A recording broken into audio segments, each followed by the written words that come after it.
प्रिय भाइयों और बहनों, नमस्कार। 11 सितंबर 1893 में स्वामी जी अमेरिका गए थे।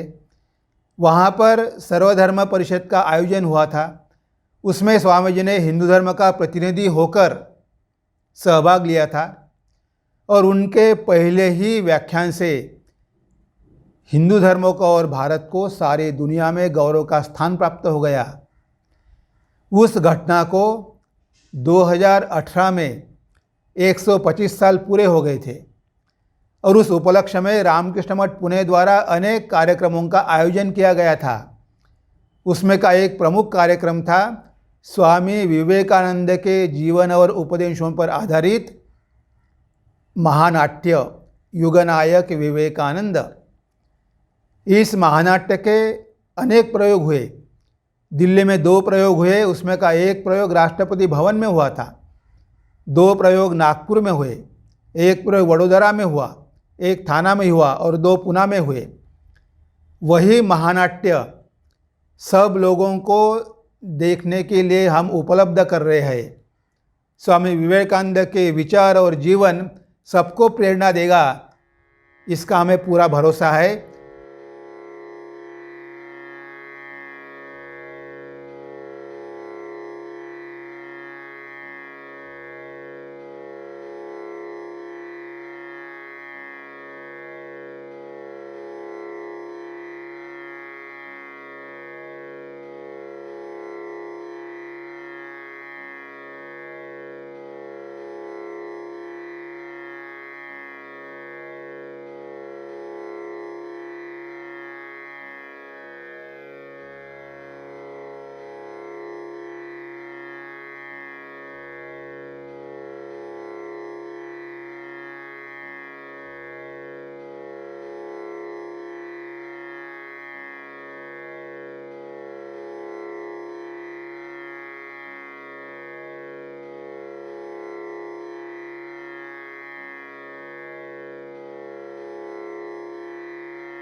भारत ऋषि मुनियों की जन्मस्थली, साधु संतों की कर्मभूमि और आध्यात्म की जननी, पूरे विश्व को जीवन के रहस्य बताने वाला, उसे प्रकाश की ओर ले जाने वाला एक महान देश।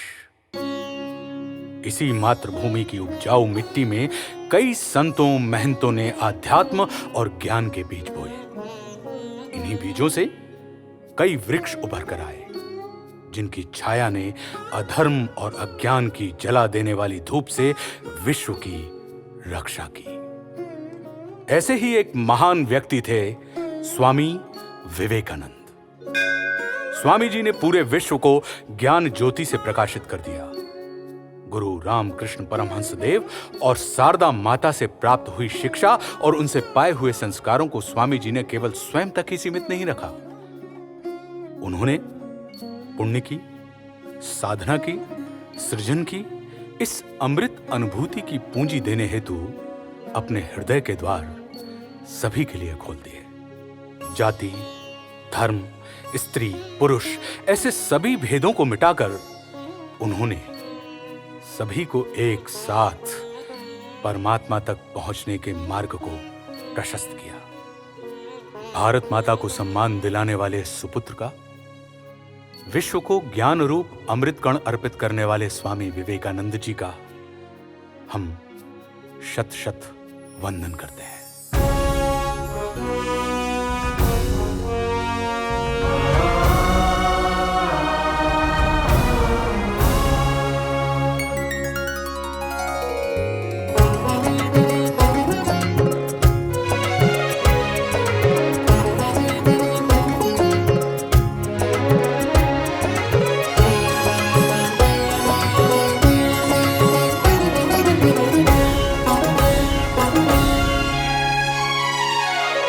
सुर मिलाकर आओ गाए,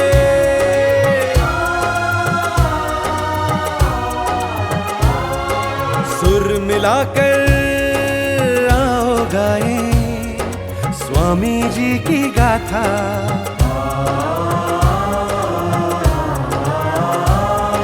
सुर मिलाकर आओ गाए स्वामी जी की गाथा।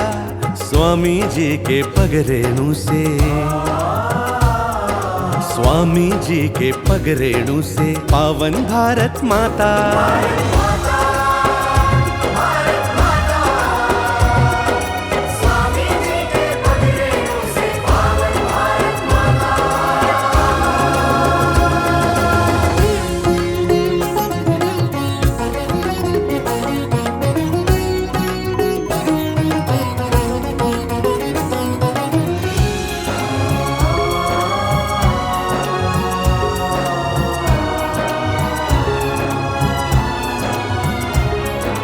भारत भूखा दैन्य देख अवतार लिया दुनिया में। दया क्षमा करुणा और साहस सदा रहा जीवन में।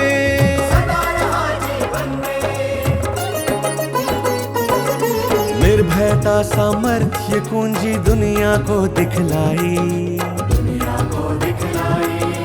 घोर अंधेरे में भी थी ज्ञान ज्योति सुलगाई।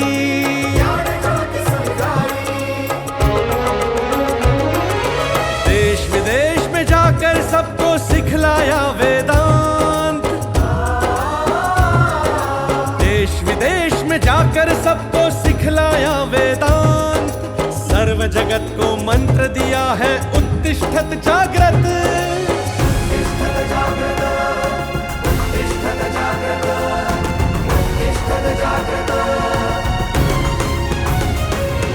सुर मिलाकर आओ गाए स्वामी जी की गाथा।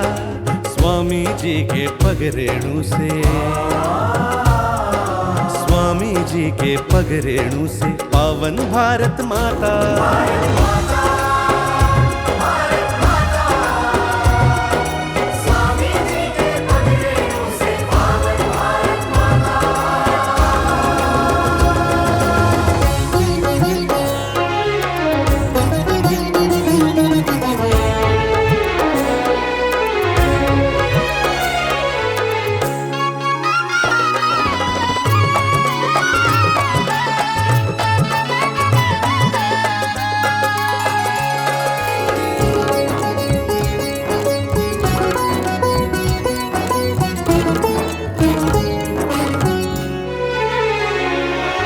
त्याग विवेक साध कर संन्यास जगाया दिल में। झोंक दिया पूरा जीवन मातृभूमि सेवा में।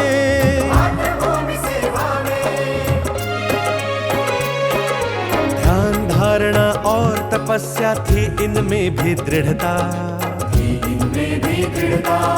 राम कृष्ण का आशीष उनको मार्ग सदा दिखलाता।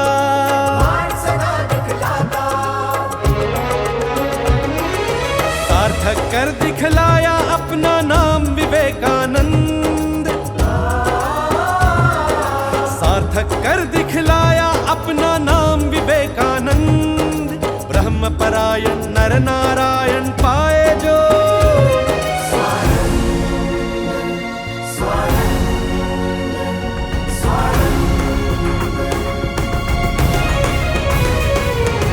दीजिए हमें ज्ञान ज्योति।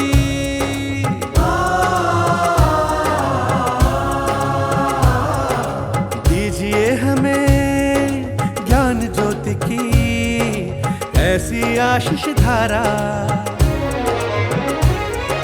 दीजिए हमें ज्ञान ज्योति की ऐसी आशीष धारा।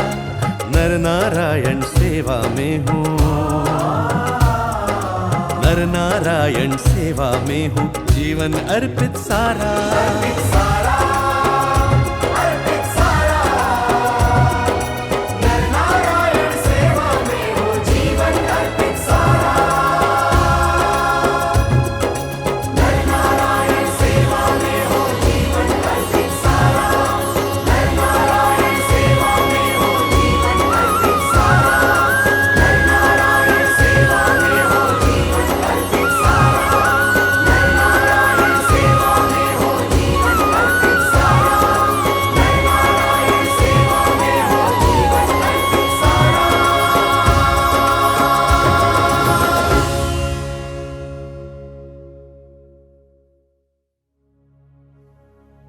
दावा द्रिम दंड पर, चीता मृग झुंड पर, भूषण वितुंड पर जैसे मृगराज है।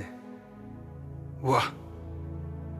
तेज तम अंश पर, कान्हा जिमी कंस पर, त्यो मलेच्छ बंस पर शेर शिवराज है, शेर शिवराज है। स्वामी जी, अंग्रेजी स्कूल की किताबों में तो मैंने पढ़ा है कि शिवाजी बहुत ही धूर्त, छिपके हमला करने वाला, ठग, खूनी और छल कपट करने वाला शासक था।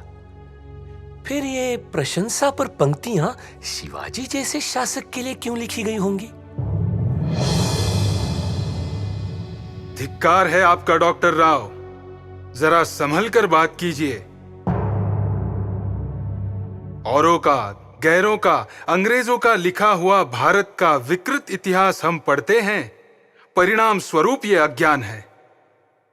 उन मूढ़ों की सोच भारत की सहानुभूति में नहीं है। हमारी संस्कृति, परंपरा, श्रद्धा आदि सभी से वे अपरिचित हैं, इसीलिए वे इनका आदर करना नहीं जानते। आदर्श पुरुष, महान आत्मा, भगवत भक्त और सदाचारी राजा उस युग में शिवाजी से बढ़कर कोई नहीं थे। अपने पवित्र धर्म काव्य के अनुसार आदर्श कहलाने वाले महान राजा अर्थात शिवाजी महाराज, भारत की अस्मिता का यथार्थ प्रतीक कहलाने वाले वे ही मातृभूमि के सच्चे पुत्र थे। भविष्य में भारत कैसा होगा, सभी राज्य एक संगठन में कैसे कार्य करेंगे, ये स्पष्ट रूप से दिखाने वाले वे ही थे। शिवाजी महाराज ने महान वीरों की सेना स्थापित करके हिंदुओं को मुगलों के अत्याचार से मुक्त किया और हिंदवी स्वराज की स्थापना करते हुए पूरे भारत को संगठित करने का प्रयास किया। ऐसे महान पराक्रमी राजा भारत की भूमि पर जन्म लेकर विश्वविख्यात हुए। यह बात अभिमानास्पद है, जिससे हम सभी का हृदय आनंद से भर जाता है।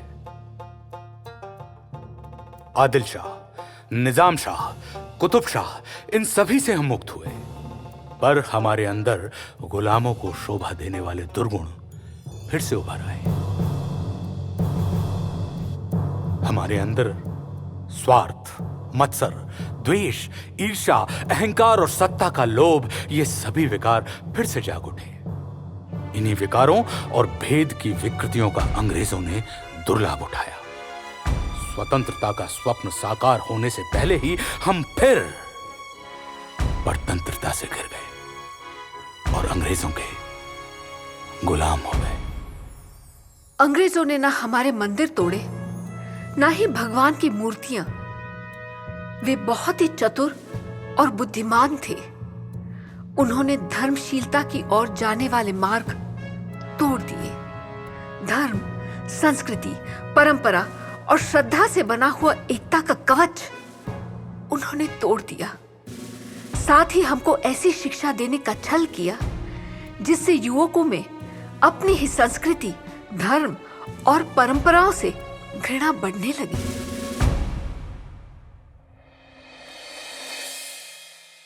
अंग्रेजों की दी हुई ऐसी शिक्षा के परिणाम स्वरूप हमें अपने ही धर्म पर लज्जा आने लगी। हमारा व्यवहार जंगली पशु तुल्य और असभ्यतापूर्ण है, साथ ही हम मूर्ति पूजक और संस्कृतिहीन हैं, ऐसा हम महसूस करने लगे। युवक नास्तिक बनने लगे, धर्म श्रद्धा का विनाश होने लगा, अपने ही धर्म की हम निंदा करने लगे। धर्म की बाधा ही हमारा विकास ना होने का कारण है और धर्म त्यागने से ही विज्ञान में हम प्रगति पथ पर जा सकते हैं, ऐसी गलत विचारधारा भारत को धीरे धीरे खोखला करने लगी। इन सब विचारों का मूल स्थान था अंग्रेजों की राजधानी कोलकाता। यहीं से नास्तिकता का विष फैलाया जा रहा था। बंगाल का हर युवक नास्तिकता को अपनाने में धन्यता मान रहा था। अंग्रेजों की योजना सफल हो रही थी। इसी बात के आधार पर वे भारत पर कई साल राज करने में सफल होने वाले थे। सनातन हिंदू धर्म संकट की छाया में था। हर जगह एक डर सा उभरने लगा, कहीं सनातन वैदिक धर्म नष्ट ना हो जाए। इस चिंता ने सभी साधु संतों, महापुरुषों और विचारशील चेतनाओं को हिलाकर रख दिया। ब्रह्म समाज, आर्य समाज, प्रार्थना समाज, ऐसे सभी गुट इस आंधी को रोकने की कोशिश में लगे थे, पर उनकी सामर्थ्य कम पड़ती नजर आ रही थी।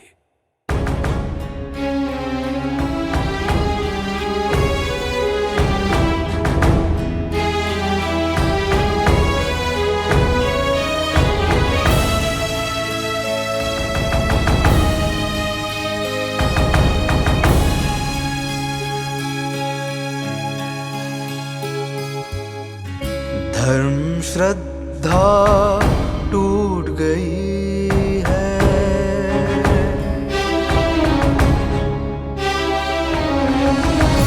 धर्म श्रद्धा टूट गई है, नास्तिकता फैली यहाँ।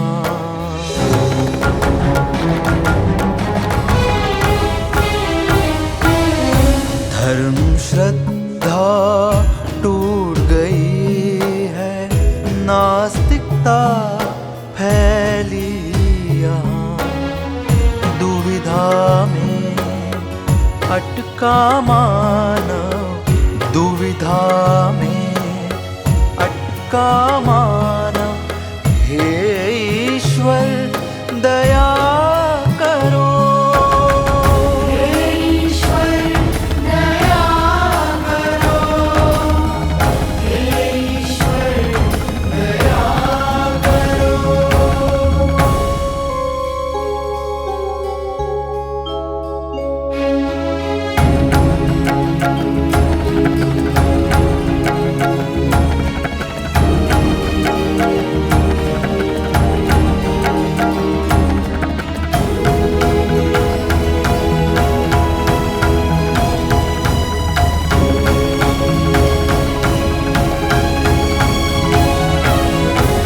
ऋषि मुनि सब साधु संत की सुन लो तुम प्रार्थना, सुन लो तुम प्रार्थना। शोषित जनता तुम्हें पुकारे, शोषित जनता तुम्हें पुकारे, हे ईश्वर दया करो, हे ईश्वर दया करो, दया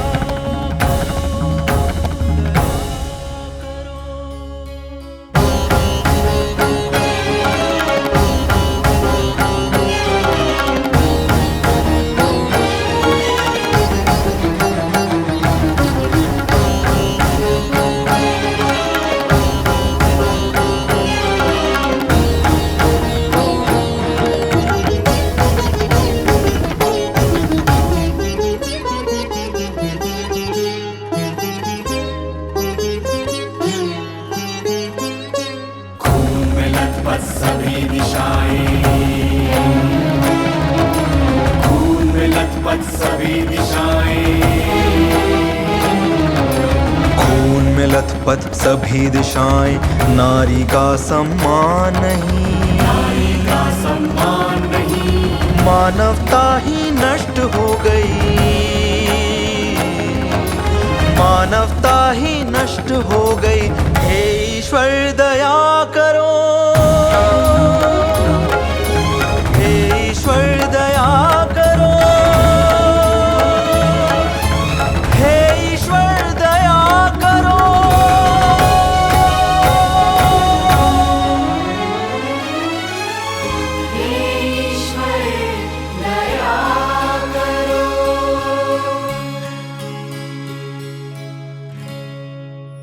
ऐसे आपातकालीन स्थिति में, धर्म संकट के समय भारत को प्रतीक्षा थी अवतारी पुरुष की। अब युद्ध तलवार से नहीं, बुद्धि से ही जीता जा सकता था। विध्वंसक शस्त्रों की निर्मित को बुद्धिमत्ता के सामर्थ्य से ही रोका जा सकता था। बुद्धिमत्ता के बल से दुनिया को तेजोमय कर पाने वाले ज्ञान भास्कर की विश्व राह देख रहा था।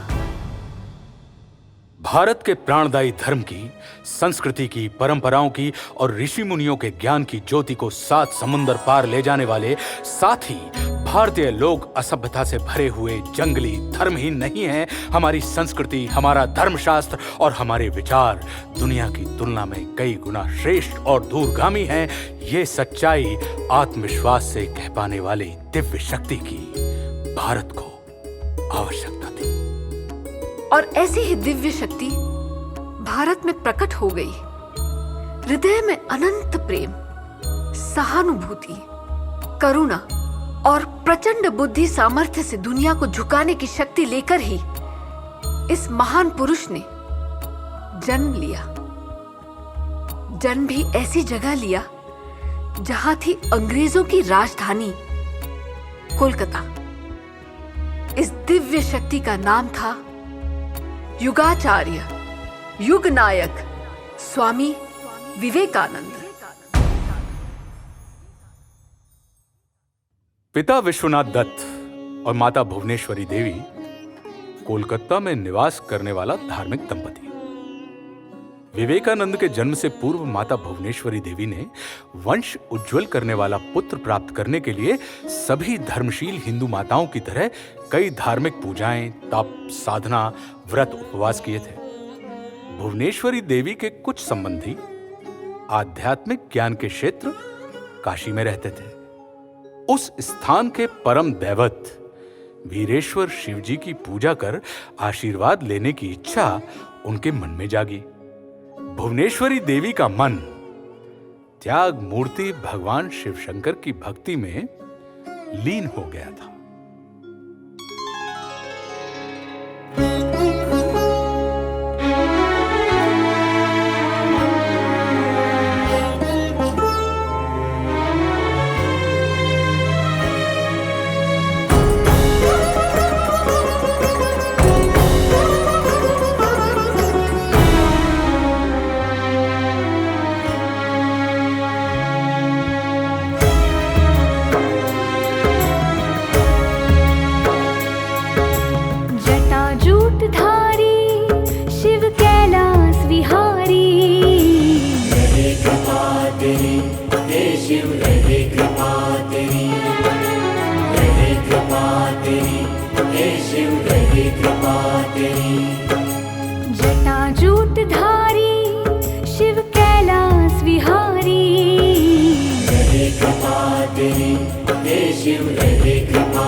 एक रात स्वप्न में भुवनेश्वरी देवी ने देखा कि वही त्यागीश्वर महादेव साक्षात उनके सामने प्रकट हुए और उन्होंने भुवनेश्वरी देवी से कहा, मैं तुम्हारी कोख से जन्म लूंगा।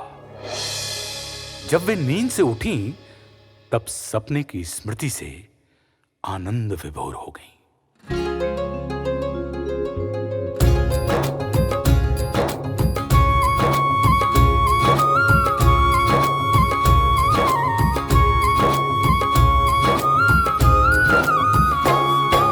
भुवनेश्वरी ने आशीष पाया,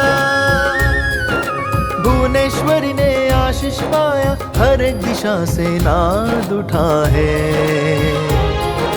भुवनेश्वरी ने आशीष पाया, हर एक दिशा से नाद उठा है। हिंदू धर्म का करने रक्षण, हो हिंदू धर्म का करने रक्षण युगनायक ने जन्म लिया है। युगनायक ने जन्म लिया है।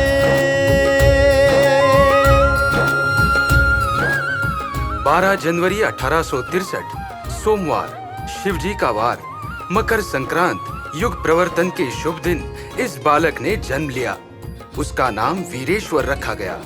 आगे वे नरेंद्र और विवेकानंद नामों से प्रसिद्ध हो गए। भौतिकता की आग लगी है, ओ,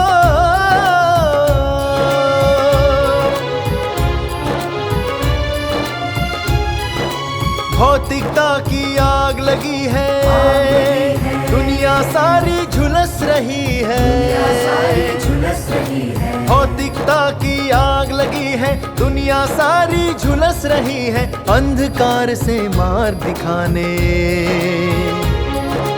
अंधकार से मार्ग दिखाने सूरज धरती पर आया है। सूरज धरती पर आया है। हो युगनायक ने जन्म लिया है। युगनायक ने जन्म लिया है। युगनायक ने जन्म लिया है। युगनायक ने जन्म लिया है। युगनायक ने जन्म लिया है। युगनायक ने जन्म लिया है।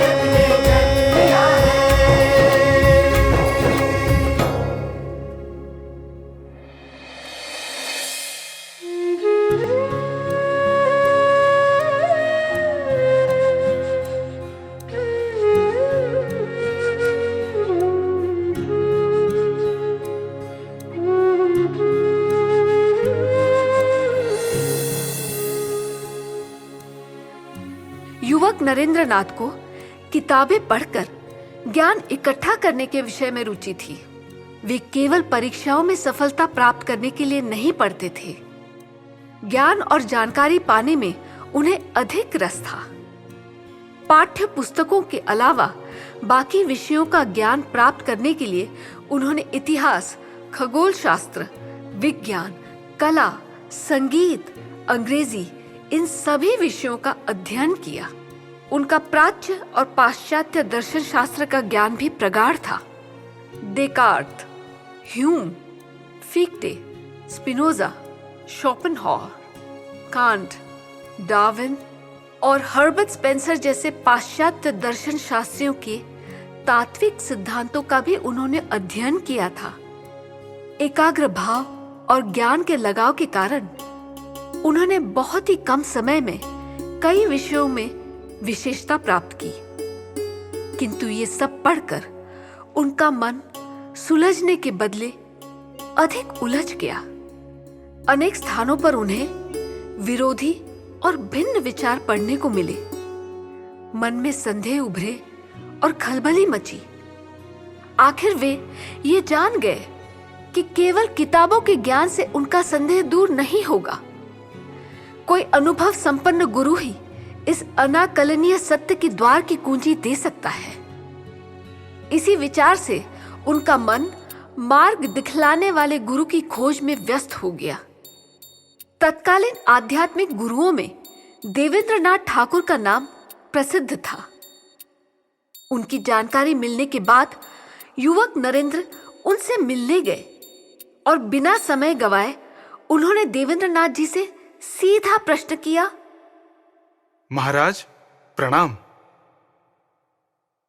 क्या आपने ईश्वर को देखा है? नरेंद्र, तुम्हारी आंखें योगी की आंखों जैसी है। तुम्हें ध्यान करना चाहिए। योग्य गुरु ही उचित समय आने पर तुम्हें इस प्रश्न के उत्तर की ओर ले जाएंगे। ऐसे महापुरुष की खोज में रहो। उनकी प्राप्ति के लिए तुम्हें साधना करनी होगी। नरेंद्रनाथ कई महापुरुषों से मिले, पर कोई भी उनके प्रश्नों का समाधान ना कर सका। एक दिन उन्हें कोलकाता के दक्षिणेश्वर परिसर में रहने वाले श्री रामकृष्ण परमहंस जी के बारे में पता चला।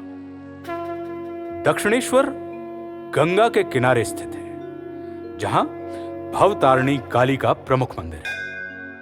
साथ ही शिव जी के 12 मंदिर और विष्णु का एक मंदिर है। ऐसा यह सुंदर आध्यात्मिक परिसर है। इसी जगह भगवान श्री रामकृष्ण जी ने भवतारिणी देवी काली माता की पूजन और आराधना की। अपनी कठोर तपस्या के बल पर उन्होंने मां काली का दर्शन प्राप्त किया था। 12 साल अलग अलग धर्मों तथा संप्रदायों की साधना करके उन्होंने ईश्वर का सभी रूपों में अनुभव प्राप्त किया। उन्होंने कभी काम कांचन को स्पर्श नहीं किया। यहां तक कि उन्होंने अपनी पत्नी की भी देवी के समान पूजा की। आजीवन सत्य का पालन किया और आध्यात्मिक विश्व के वे सम्राट बने। सभी धर्म ईश्वर को पाने के अलग अलग मार्ग होते हैं, ऐसा उन्होंने घोषित किया। प्राप्त की हुई आध्यात्मिक संपदा योग्य अधिकारी शिष्य को देने के लिए वे आतुर थे। और इसी दौरान कोलकाता विश्वविद्यालय में सीखने वाले युवक धर्म लाभ करने के लिए श्री रामकृष्ण जी के पास आने लगे।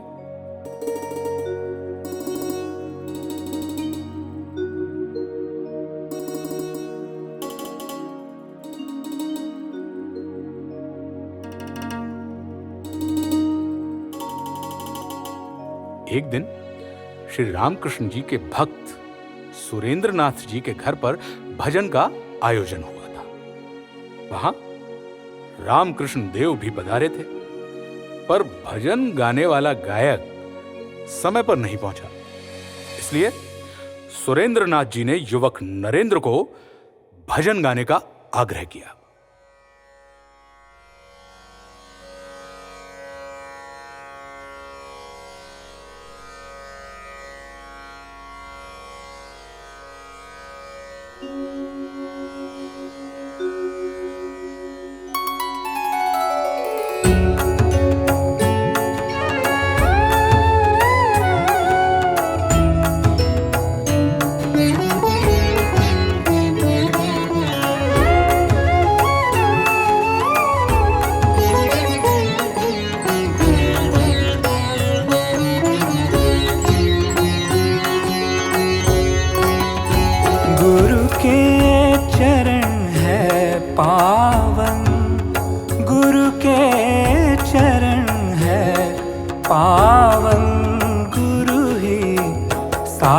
करे जीवन गुरु ही सार्थ करे जीवन।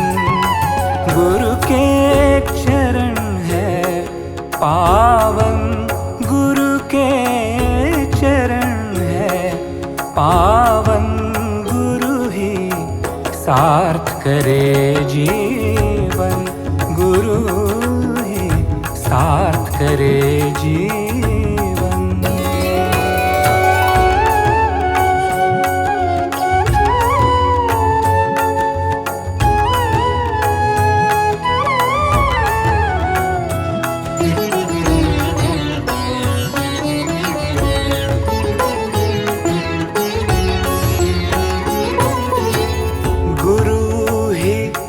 देते हैं शांति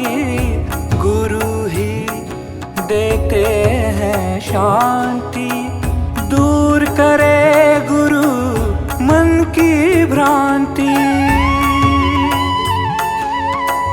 गुरु है जैसे माता पिता, शिष्यों की जो हरते चिंता, शिष्यों की जो हरते चिंता। गुरु के चरण है पावन, गुरु के चरण है पावन। गुरु ही सार्थ करे जीवन, गुरु ही सार्थ करे जीवन।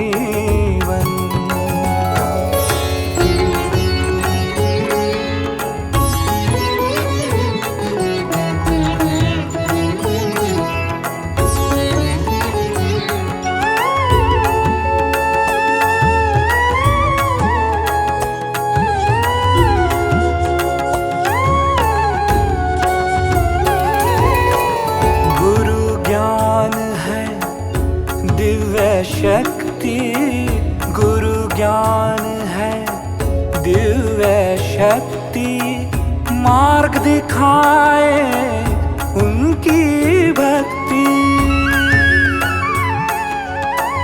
भूत भविष्य को गुरु सवारे, गुरु बिना है निर्धन सारे, गुरु बिना है निर्धन सारे।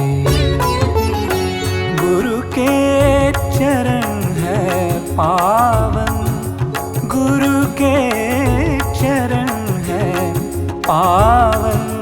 गुरु ही सार्थ करे जीवन, गुरु ही सार्थ करे जीवन, गुरु ही सार्थ करे जीवन।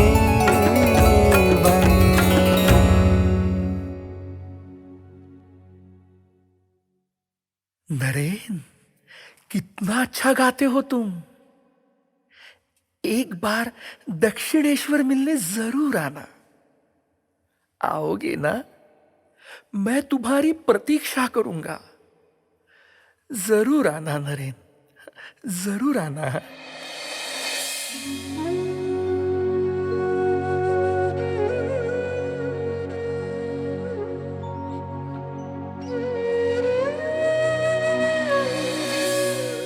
श्री रामकृष्ण जी कहते थे कि गुरु की भी परख करनी चाहिए। बार बार परीक्षा लेने के बाद ही गुरु का स्वीकार करना चाहिए। युवक नरेंद्र नाथ ने भी श्री रामकृष्ण जी की ऐसी ही कई परीक्षाएं ली थी। नरेंद्र नाथ, मैंने सुना है श्री रामकृष्ण तो त्याग मूर्ति है। रुपए पैसे का स्पर्श भी उनके शरीर को चुभता है, उससे उन्हें असह्य वेदना होती है। मैं ऐसी बातों पर विश्वास नहीं करता। मुझे उनकी परीक्षा लेनी होगी। मैं ये सिक्का उनके आसन के नीचे छुपा देता हूं।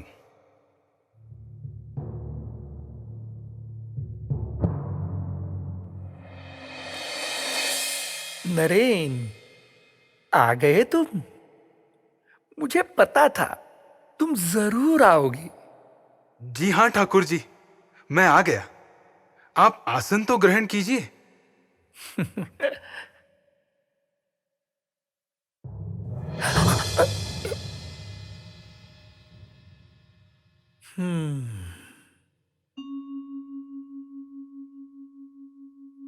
नरेन, तुमने ठीक ही किया।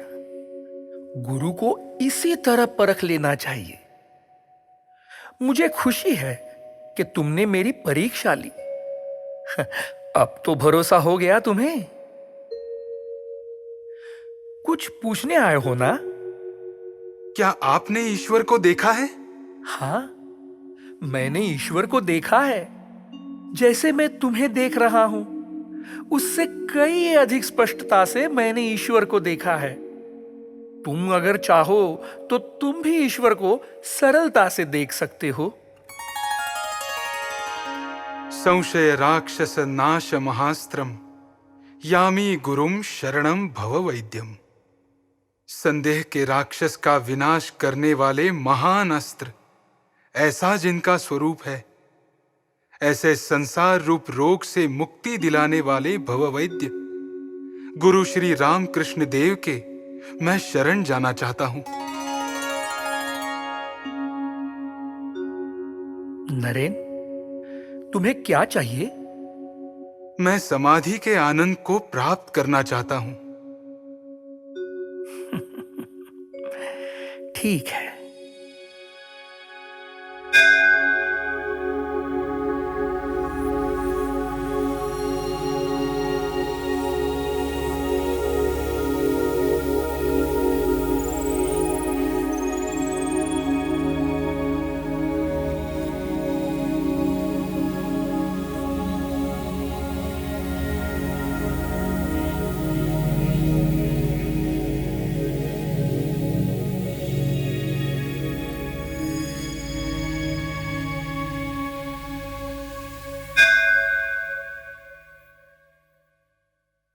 ठाकुर जी, आपने मुझे समाधि अवस्था से परिचित करवाया, जहां असीम शांति आनंद था। किंतु आप मुझे वहां से वापस क्यों लाए?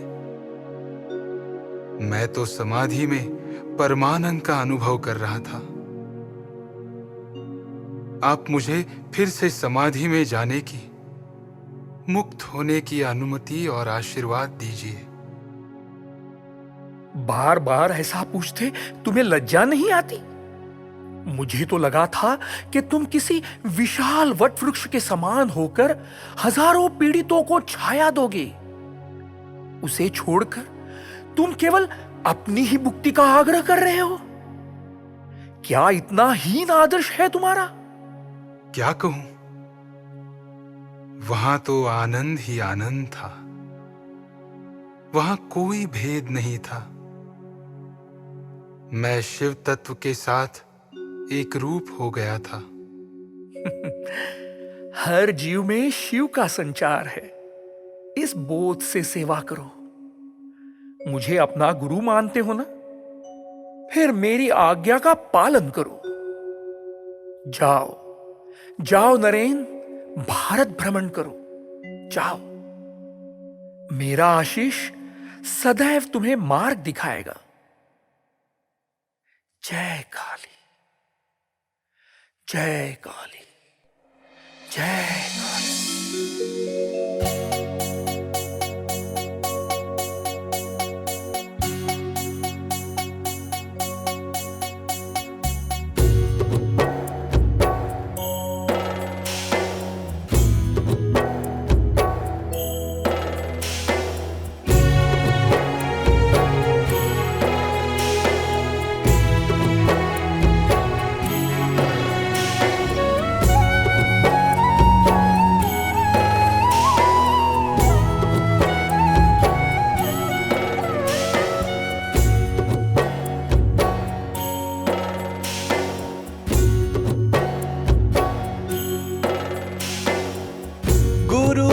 वचन को ध्यान में रख कर निकला साधक भ्रमण मार्ग पर।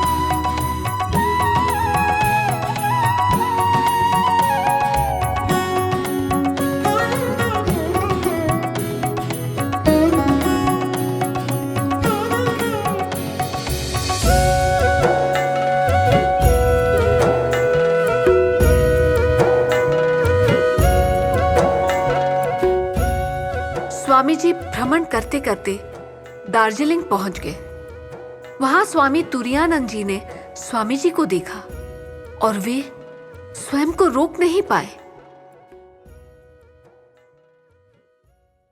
अपने गुरु बंधु से मिलने के लिए वे आतुर हो उठे।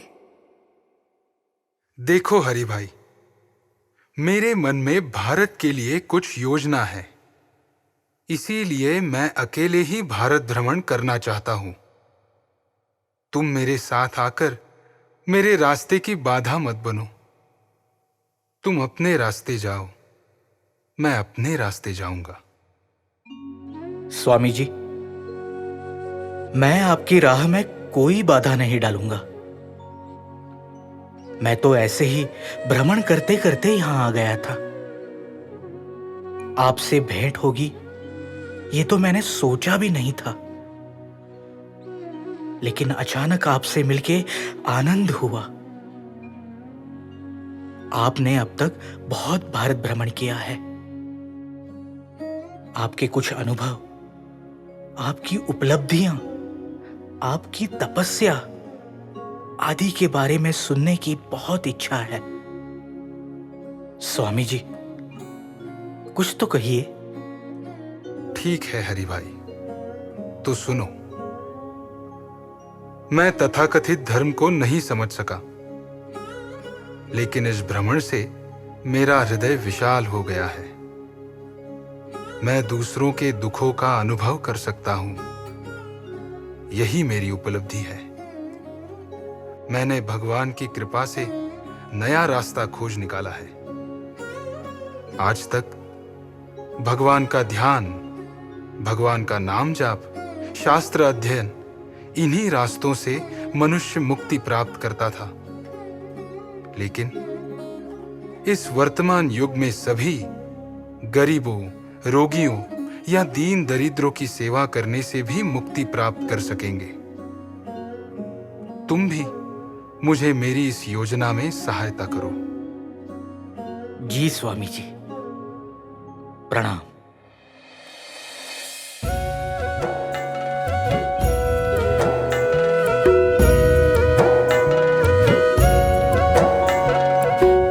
सामने रख कर बस ईश्वर को पार करे वो हिम शिखरों को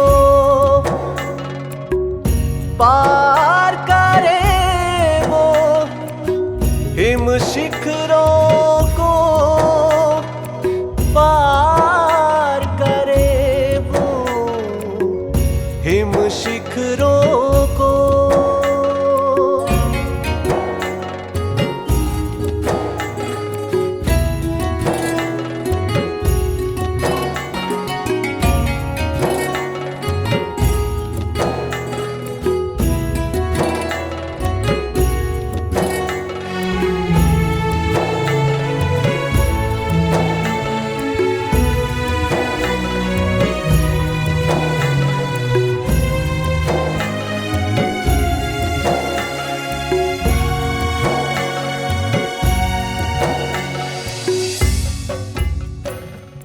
भारत भ्रमण के दौरान स्वामी जी राजस्थान के अलवार शहर में आ पहुंचे।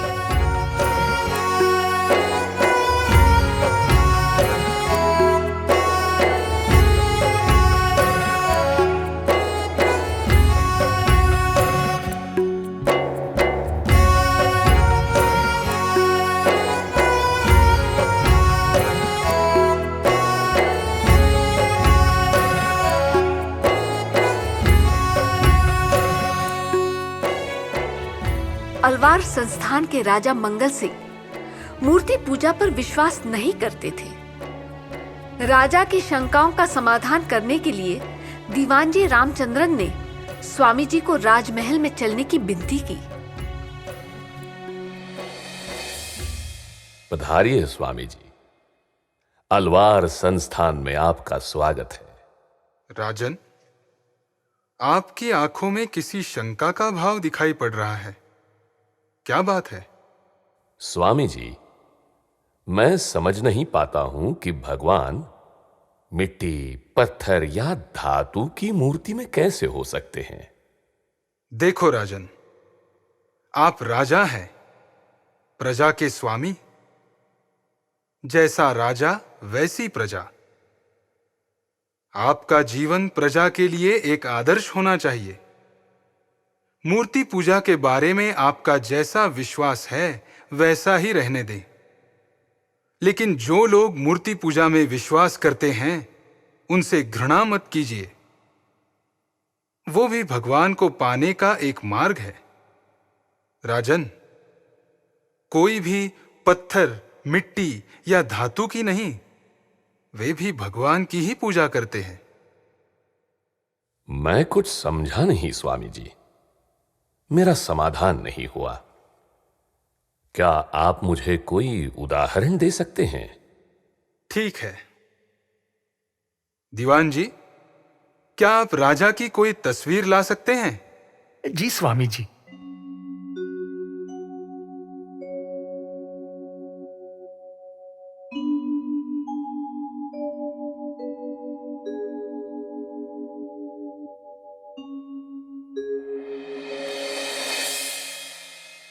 दीवान जी, मैं कहता हूं इस तस्वीर पर थूकिए।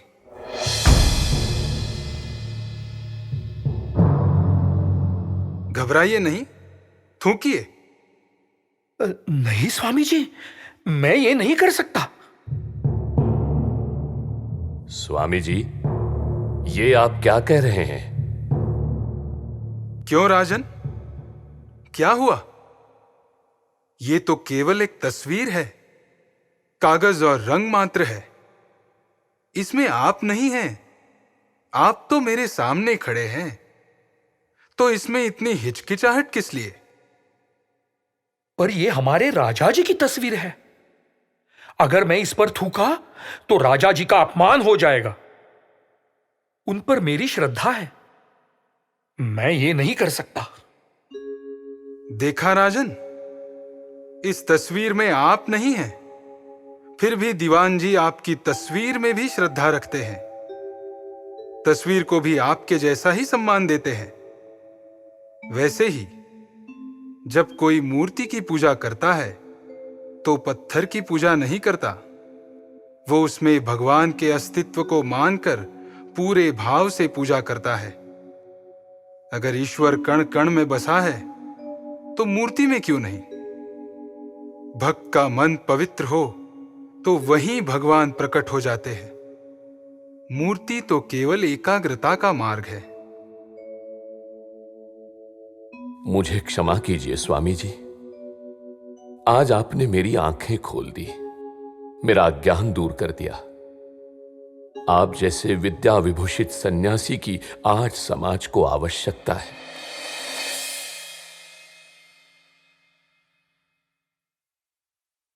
आप कुछ दिन और हमारे साथ रहकर हमें सत्संग देने की कृपा करें। राजन, सन्यासी एक जगह अधिक समय नहीं रुक सकता। मुझे अब आगे जाना होगा।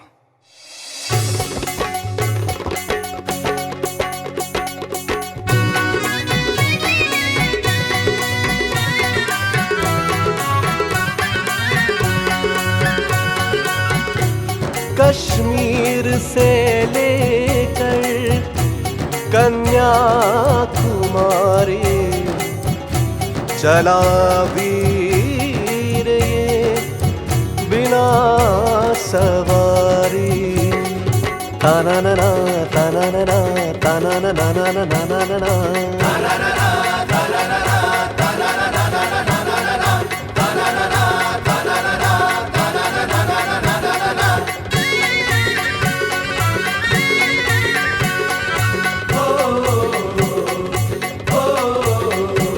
हो हो हो हो हो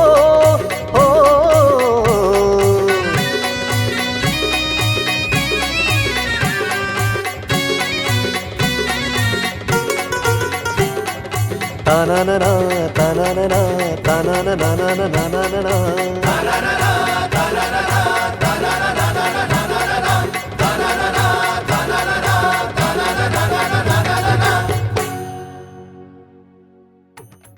बरसों भारत भ्रमण करते हुए स्वामी जी ने भारत की समस्याओं को प्रत्यक्ष रूप से समझा। लोगों में प्यार है, पर वे शिक्षित नहीं हैं। नैसर्गिक संपदा से हमारा देश परिपूर्ण है, पर लोगों में अज्ञान का अंधकार है। ये बात उन्होंने जानी और गुरु रामकृष्ण ने ये कार्य उन्हें क्यों सौंपा, इसका उन्हें बोध हो गया। हमारे अंदर छिपे दोष ही हमारे पिछड़ेपन का कारण है, ये स्वामी जी समझ गए।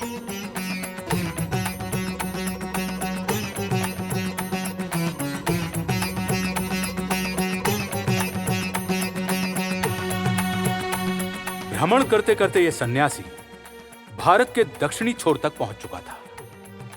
3 सागरों का संगम, देवी कन्याकुमारी का मंदिर जहां है, यही वो पवित्र स्थान है।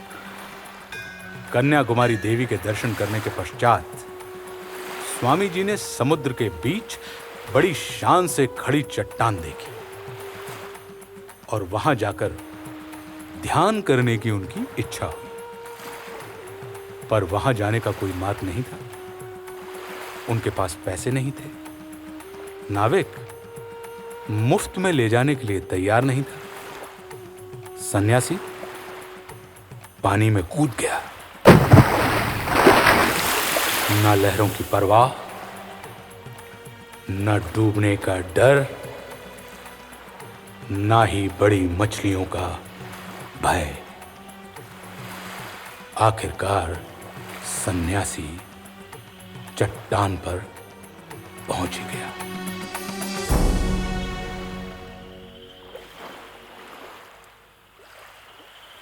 और ध्यान शुरू हुआ।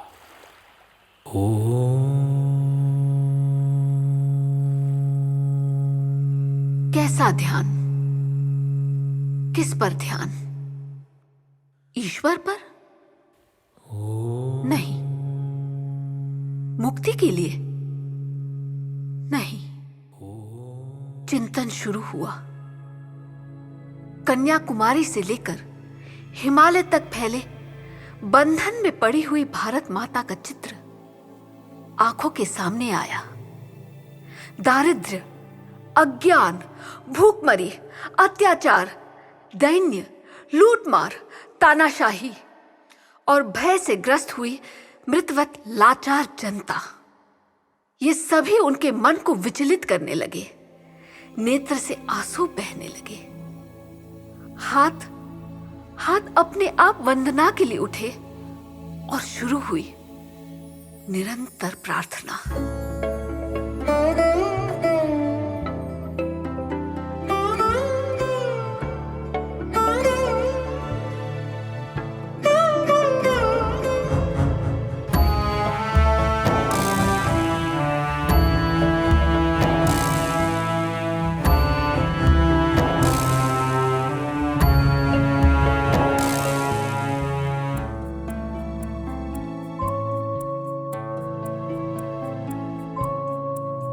प्रभु कृपा करो,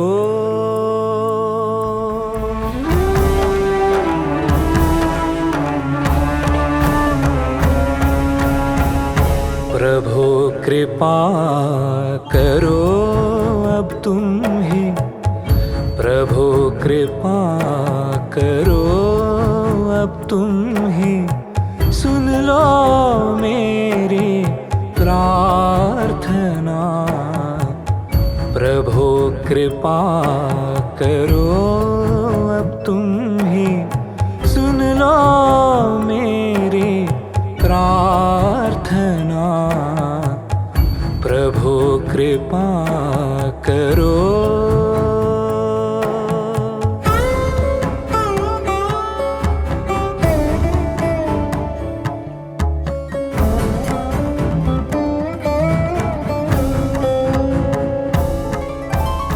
स्वर्णाक्षरों में लिखी गई थी भारत माँ की वैभव गाथा।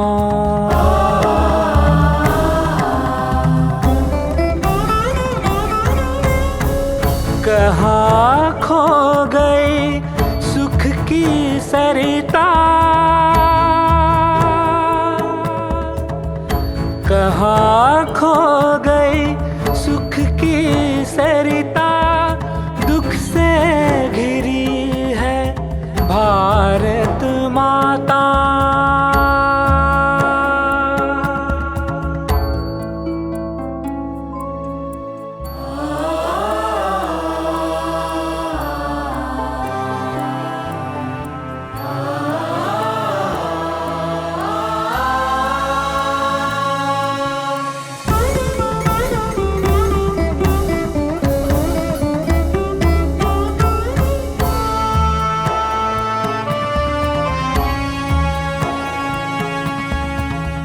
सही न जाए अब ये चिंता, दुख से घिरी है भारत माता। मार्ग हमें अब कौन दिखाए, मार्ग हमें अब कौन दिखाए, ये ध्वंस देखा न जाए, ये ध्वंस देखा न जाए।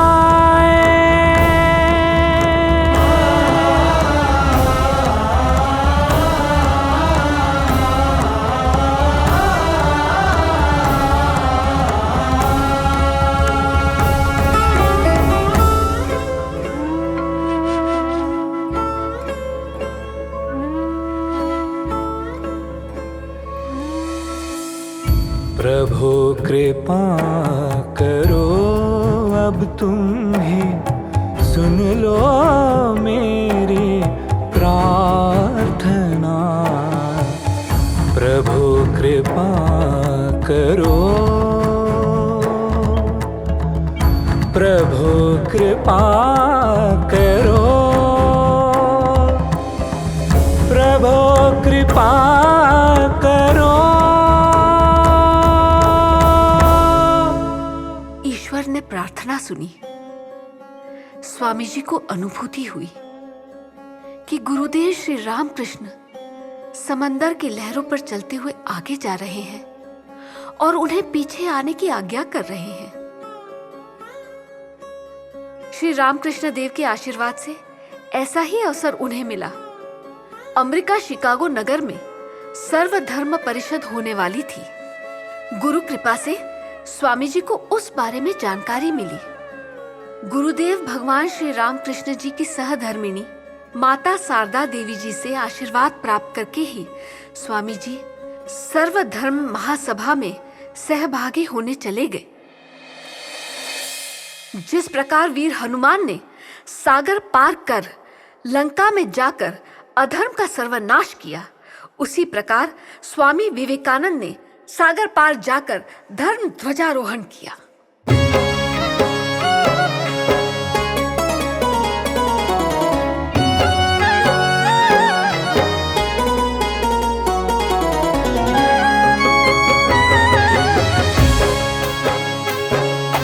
देखिए बजरंग बली की माया, विवेकानंद है उन्हीं की छाया।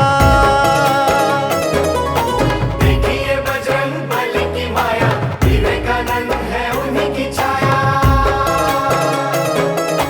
रामकृष्ण जैसे गुरु को पाया, धर्म वेदांत का ज्ञान सिखाया। रामकृष्ण जैसे गुरु को पाया, धर्म वेदांत का ज्ञान सिखाया।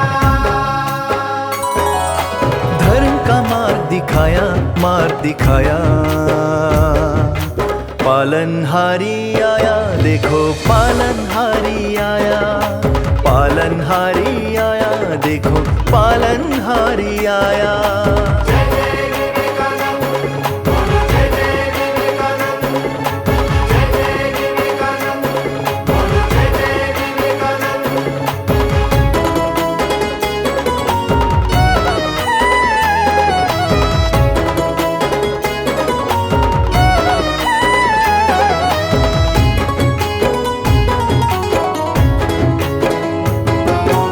आशीष पाकर शारदा माँ से प्रेरणा लेकर ठाकुर जी से।